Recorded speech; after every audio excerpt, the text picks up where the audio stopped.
Lo creas o no, el rey Juan Carlos I abandonará próximamente la zarzuela por la puerta de atrás, al tiempo que es bastante posible que Arnaldo Otegi vuelva a la política y al mismo tiempo que la moción de censura de Vox sirva para censurar a cualquiera menos al gobierno.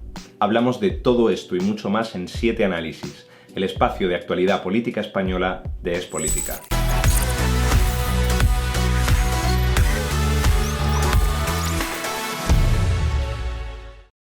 Bienvenidos y bienvenidas una vez más a 7 Análisis, como siempre soy Jorge Coloma y en este vídeo vamos a analizar las 7 noticias más importantes de la actualidad política española correspondientes al periodo entre el lunes 27 de julio y domingo 2 de agosto, más una noticia extra. Una noticia extra que de hecho vosotros y vosotras habéis elegido, aprovechando que ahora tenemos a mano la pestaña Comunidad que nos permite hacer encuestas. Os ofrecí una encuesta al respecto de una noticia de vuestra elección a elegir de la semana del lunes 21 de julio y elegisteis un tema bastante específico y bastante concreto, las ayudas que ha recibido España por parte de la UE.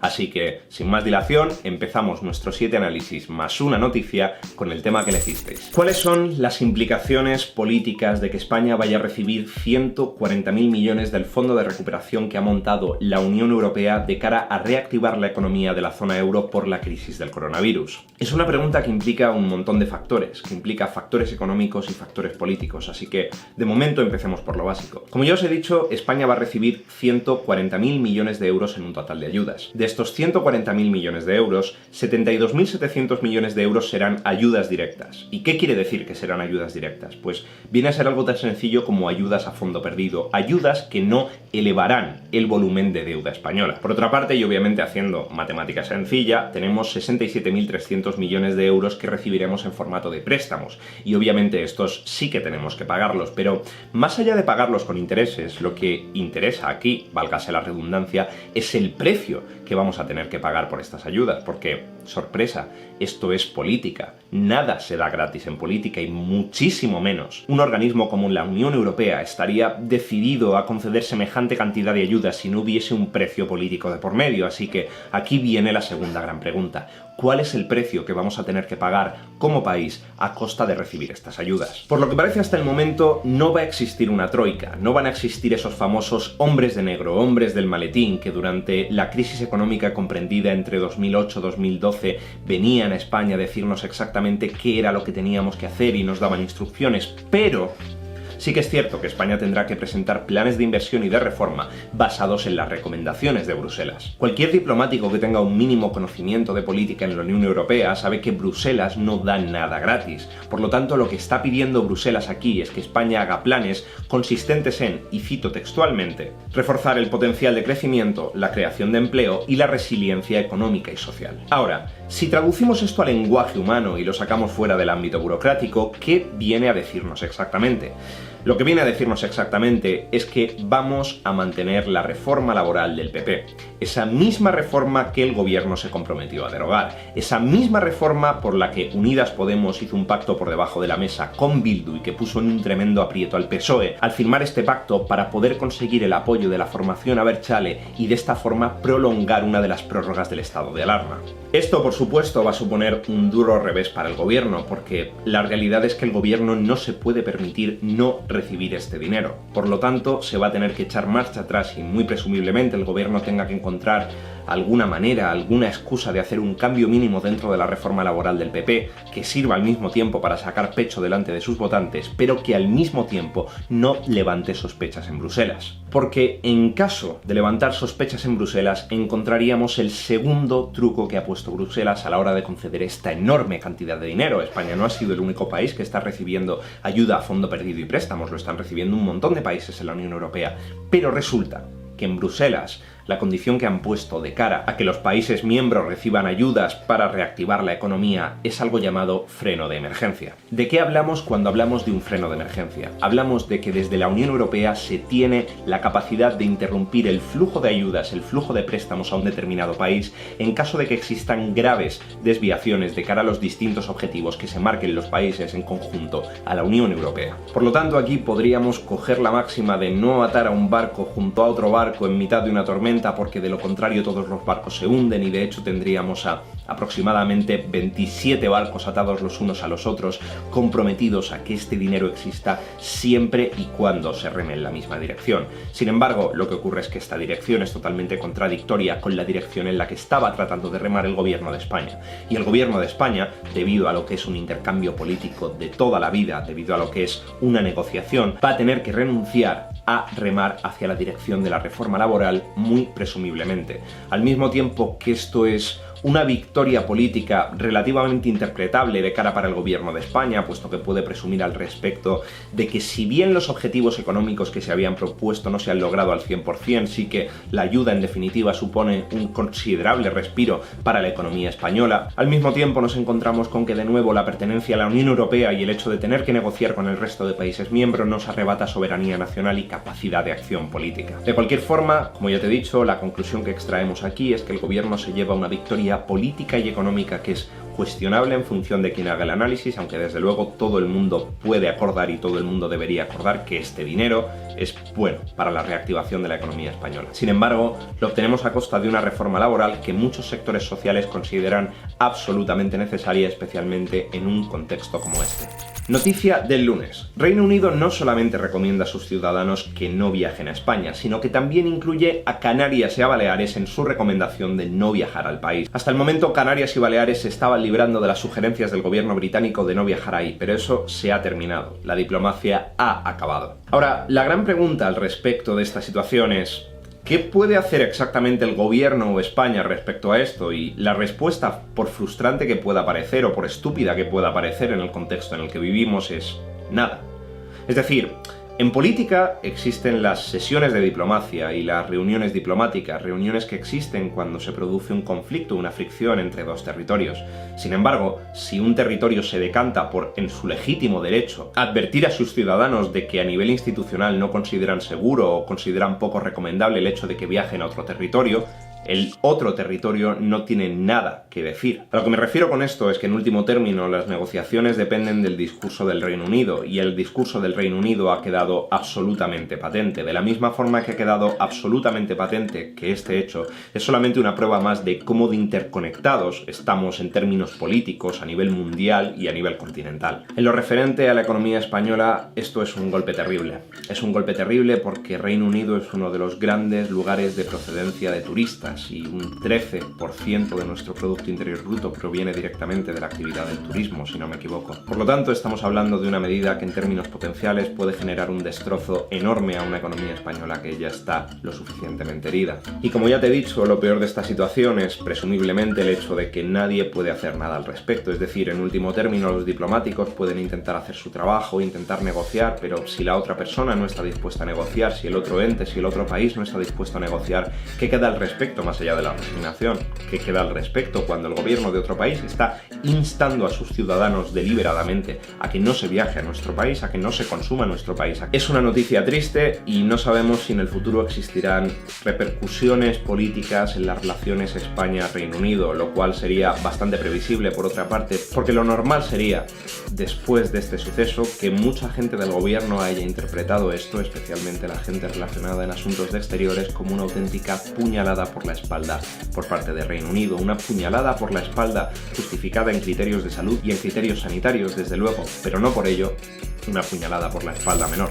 Y hablando de crisis sanitaria y hablando de coronavirus, la noticia del martes es el enorme aluvión de críticas que Isabel Díaz Ayuso ha recibido debido a la futura implementación en septiembre en Madrid de lo que se va a conocer como la cartilla del COVID-19. Básicamente, a partir de septiembre, el gobierno de Madrid quiere establecer una cartilla para cada persona residente en Madrid donde se diga si ha pasado o no ha pasado el coronavirus, si tenía o no tenía anticuerpos, si ha pasado o no ha pasado PCR.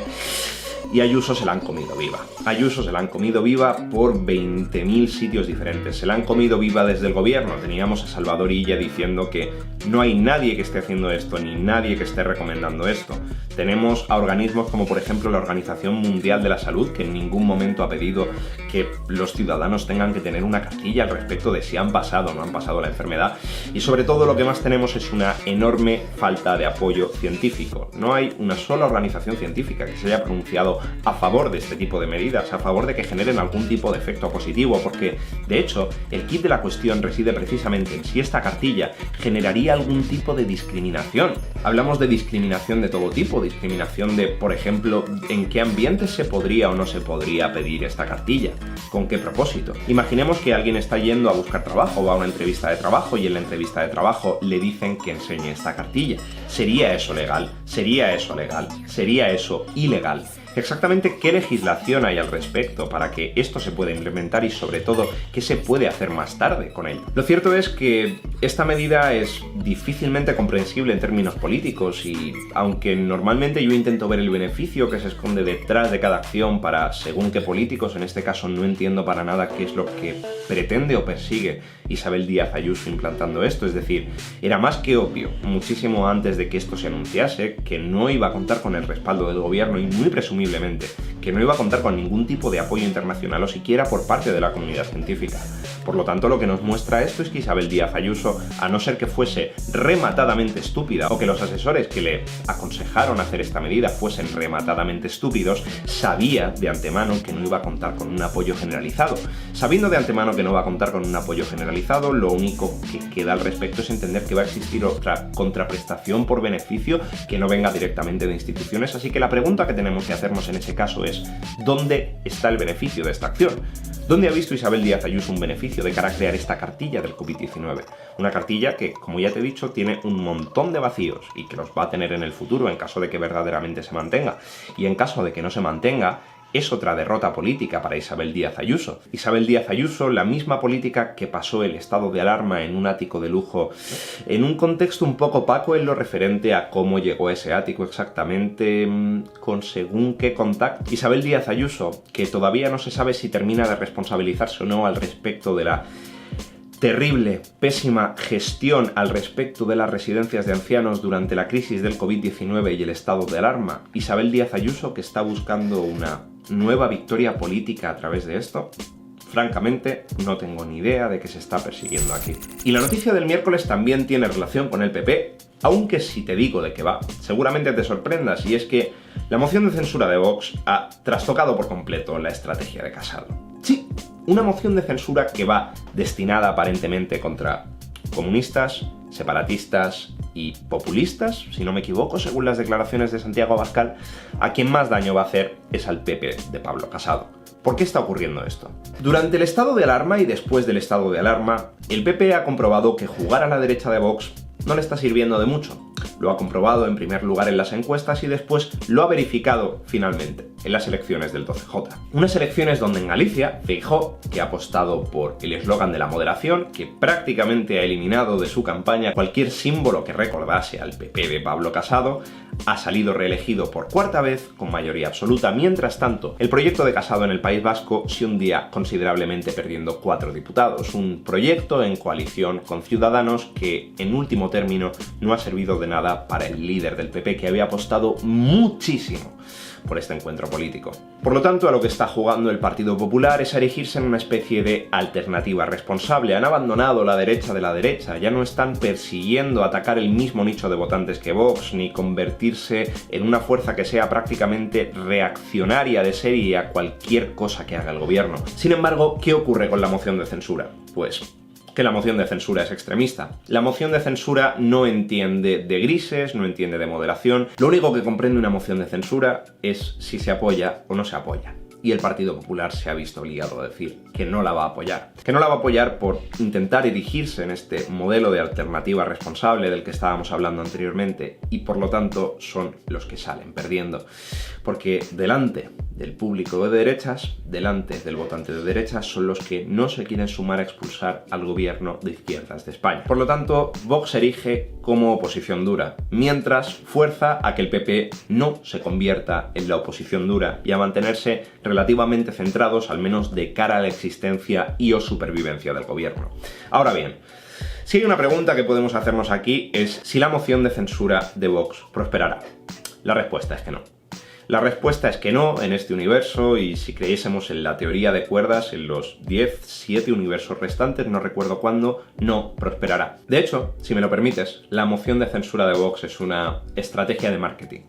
Es una auténtica estrategia de marketing, porque si una moción de censura no tiene sentido y expone al partido político al ridículo de perderla, y el partido político es consciente de ello porque sabe que no cuenta con los votos para prosperar, entonces tal vez deberíamos pensar en que el objeto y el objetivo de la moción de censura no son derrocar al gobierno. Es decir, a lo que voy con esto es, si el partido político que lanza la moción de censura es consciente desde el primer momento que su moción de censura no va a ningún sitio, y aún así deciden lanzar la moción de censura, es obvio que algún beneficio político encontrarán en hacerlo.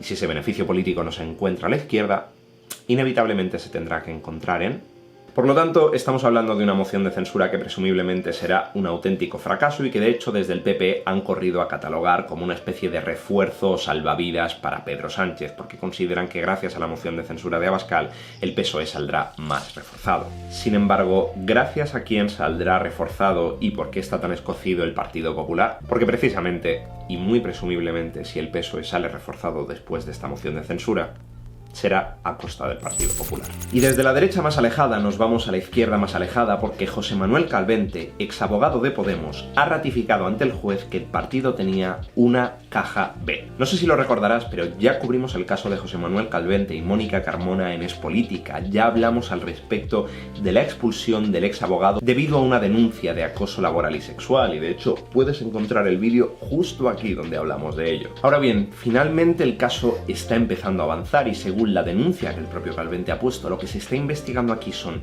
delitos de financiación ilegal, blanqueo de capitales, administración desleal y revelación de secretos. Al mismo tiempo, por supuesto, como contraparte podríamos decir que esto es una reacción por parte del exabogado de Podemos rabiosa de furia, de venganza debido a haber sido acusado de acoso laboral y sexual. Y sin embargo, este miércoles, la titular del Juzgado de Instrucción número 32 de Madrid ordenó archivar esta denuncia debido a no considerar debidamente justificada la perpetración de estos delitos. Pero esto ni siquiera es lo más curioso de este caso, porque lo más curioso de este caso es quién interpuso esta denuncia. La denunciante de este caso, la denunciante del acoso laboral y sexual de José Manuel Calvente, es nada más y nada menos que Marta Flor, la abogada de Pablo Iglesias y protagonista del último vídeo que subimos en Es Política. Estamos hablando de la abogada que recibió información por debajo de la mesa de un fiscal al respecto del caso Dina, la abogada que presumiblemente, debido a los chats internos que publicó el medio El Confidencial, instó a Podemos y a varias personas a personarse como perjudicados en la pieza aparte que se abrió dentro del caso Villarejo. Podemos se encuentra cada vez más cercado por multitud de casos de ámbito legal y jurídico. Encontramos el caso Dina que repasamos la semana pasada y ahora resulta que no solamente una de las acusaciones que hicieron a este abogado a la hora de expulsarle del partido se ha caído, sino que el caso de investigar si verdaderamente existió una caja B dentro de Podemos sigue para adelante. Esto es un golpe duro para la formación, pero sin duda lo que sería un golpe absolutamente terrible, lo que destrozaría la legitimidad de la formación, tal y como anuncié en el vídeo que hice al respecto de Calvente y de su expulsión del partido Podemos, sería demostrar que verdaderamente existió una caja B dentro del partido. Habrá que ver qué nos depara el futuro, pero de momento, como ya te digo, esto es una derrota para Podemos, una derrota consecutiva y sucesiva de las múltiples que llevan devorando desde hace meses. Y la noticia del viernes teóricamente no tendría que entender ni de izquierdas, ni de derechas, ni de centro, y es que sencillamente y muy presumiblemente Juan Carlos I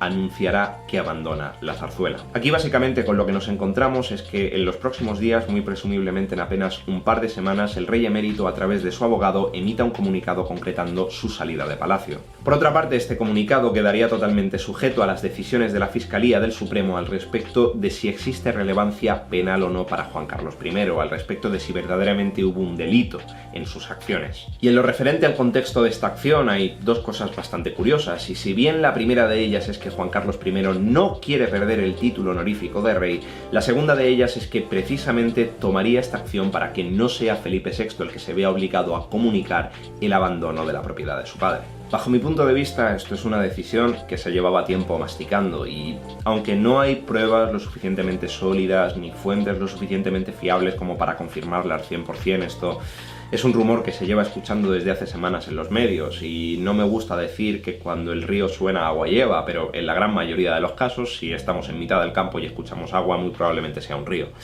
Por lo tanto, con lo que nos encontramos aquí es con una salida de Juan Carlos I que no implica automáticamente su salida de España, como muchos medios estaban anunciando, pero que sin duda supone otro golpe más para la Casa Real, en lo que seguramente la institución espera que sea el último golpe, porque afecta muy gravemente a su reputación. Obviamente el hecho de que sea Juan Carlos I el que anuncia su marcha y que no sea su hijo, el actual rey, el que lo haga, significa que Felipe VI no se va a comprometer a mezclar su imagen con la de su padre, rey emérito, y que por lo tanto en ese sentido la Casa Real puede salvar algunos de sus muebles, pero por otra parte no hay absolutamente nada que la Casa Real pueda hacer de cara al descrédito y la humillación que sin duda va a suponer, en caso de que sea cierto, el hecho de que Juan Carlos I abandone Zarzuela por la puerta de atrás.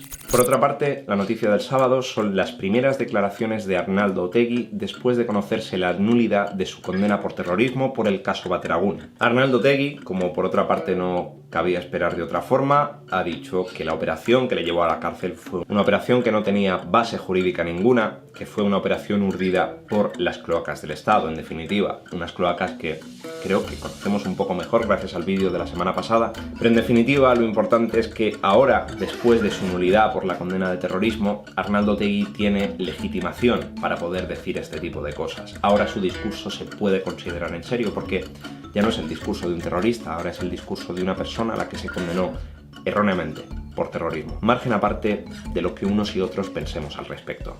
Ahora, esto no termina aquí, porque lo verdaderamente interesante al respecto de este caso es que la condena por terrorismo impedía la posibilidad de que Arnaldo Otegi se presentase por las listas de EH Bildu como mínimo hasta 2021. Sin embargo, ahora que la condena ha sido nulificada, ¡sorpresa!, Otegi se puede volver a presentar. ¿Cómo afectará esto a EH Bildu? ¿Cómo afectará esto al panorama político en general? ¿Cómo afectará esto a un gobierno que en ocasiones ha sido capaz de pactar con Bildu para según qué cosas, pero que ahora también tendría que dárselas con pactar con la figura de Arnaldo Otegi? Y la noticia del domingo, para cerrar la semana, es una noticia que bajo mi punto de vista en términos democráticos es muy triste, y es que el PP va a facilitar la renovación del Poder Judicial al aceptar el modelo vigente del PSOE. ¿Qué quiere decir esto?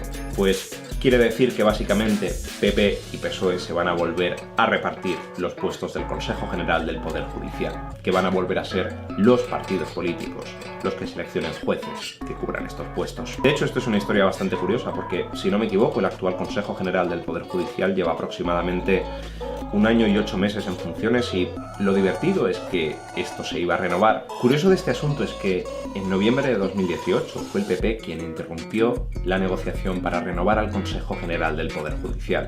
¿Por qué lo hicieron? Pues básicamente porque se filtró un mensaje de WhatsApp del portavoz del PP en el Senado por entonces, Ignacio Cosido, en el que explicaba a los parlamentarios del PP que gracias a la negociación que estaban haciendo eso les iba a permitir controlar la Sala Segunda, la penal, del Tribunal Supremo. ¿Cuál fue la reacción del PP?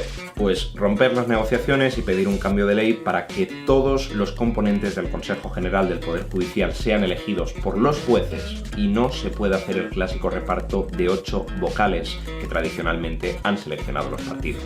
Ahora es divertido porque parece que el PP se ha olvidado de este tipo de peticiones, parece que tampoco había mucho espacio dentro de la agenda política de PSOE y tampoco de Unidas Podemos, a los que por cierto teóricamente les correspondería elegir un vocal a ellos mismos por estar dentro del gobierno. Esto es una cosa que, en fin, no nos deja en buen sitio. Lleva años sin dejarnos en buen sitio y francamente no hay ninguna lógica para defender esto más allá de, por supuesto, las lógicas políticas, pero no las hay a nivel social y no deja en buen lugar a ninguno de los implicados. No hay espacio, o no debería haber espacio en una sociedad plenamente democrática, como para que los partidos políticos vayan eligiendo y quitando jueces para un lugar tan sumamente inocuo como lo es el Consejo General del Poder Judicial. Así que esta es una noticia en la que no son los políticos los que pierden. Bueno, pierden los políticos, obviamente, que no pueden colocar a jueces de su interés dentro del Consejo General del Poder Judicial, sino que los que perdemos somos nosotros. Y con esto concluye la semana política, que a poco que me equivoque se ha quedado en una semana política bastante larga. Espero que nos podamos ver a lo largo de la semana con un nuevo vídeo, que muy presumiblemente vaya a ser de la serie de Aprende Política desde cero, aunque todavía no estoy del todo seguro porque la verdad es que voy muy hasta arriba de trabajo. De cualquier forma, sin duda alguna nos veremos el próximo lunes, que es una cosa que quería comunicar. A partir de ahora, todos los vídeos de 7 análisis van a salir los lunes, porque de lo contrario es que de verdad se me hace un auténtico bolo el hecho de tener que trabajarlos durante el fin de semana sabiendo que tienen que estar el domingo y prácticamente no puedo descansar y en definitiva estoy mucho más, digamos, libre y relajado sabiendo que salen los lunes en lugar de los domingos. Así que de cualquier forma, como muy tarde, nos vemos el lunes de la semana que viene y con un poco de suerte y un poco de esfuerzo por mi parte, nos vemos antes. Como siempre, ha sido un placer. Soy Jorge Coloma. Si es personal, es política.